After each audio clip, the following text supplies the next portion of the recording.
agriculture is one environmental concern for the future.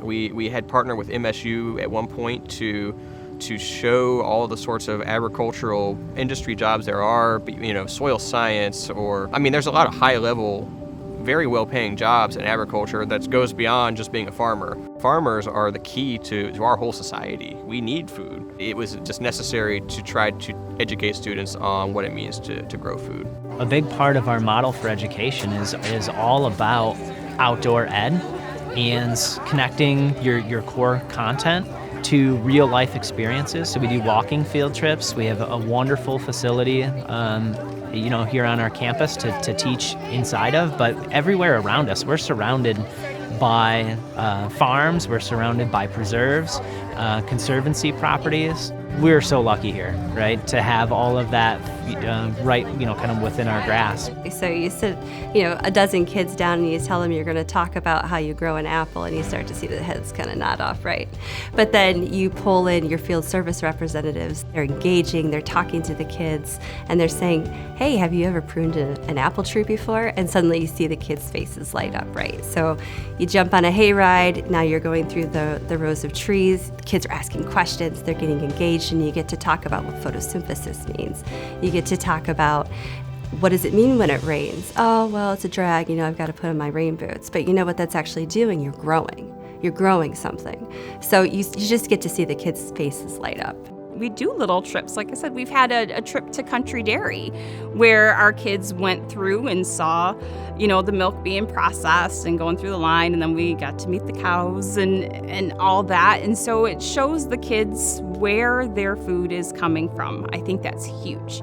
I think it's a huge benefit, not only to our program, but to our community, that the food from our community is being used and consumed by the kids and families in our community. And it's a great full circle. There's so much more programming that we could do, much more than just having kids come out to a farm to pick a pumpkin in the fall, which it's always great to see that those groups come out. But in terms of engaging with children at different age groups to really understand how plants are grown, more about biology, more about growing healthy food. The times we've had groups of kids out to actually harvest in our fields were spectacular. To see these young kids never see a potato dug from the ground and then say, oh, guess what I just dug up? Or to pull carrots out of the ground, or to see Brussels sprouts or broccoli on the stem. It's just great to see, because they've never seen it before, and they see it in the grocery store. But making that connection to the plant in the field is huge.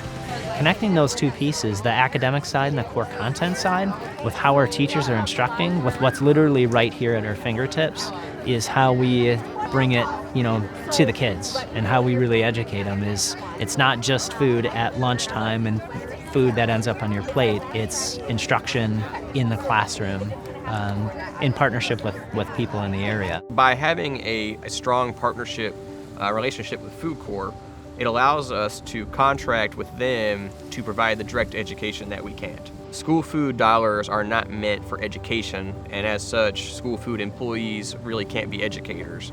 Food Corps, the whole goal is that we are reaching students in the classroom. So they will go into schools and do lessons with teachers. They'll do taste tests and demonstrations. They'll do hands-on gardening activities with students in their school gardens. They really are there to help build the demand for the healthy foods that we are trying to serve. Because we can grow and serve healthy food all day long, but if students don't eat it, there's really no benefit.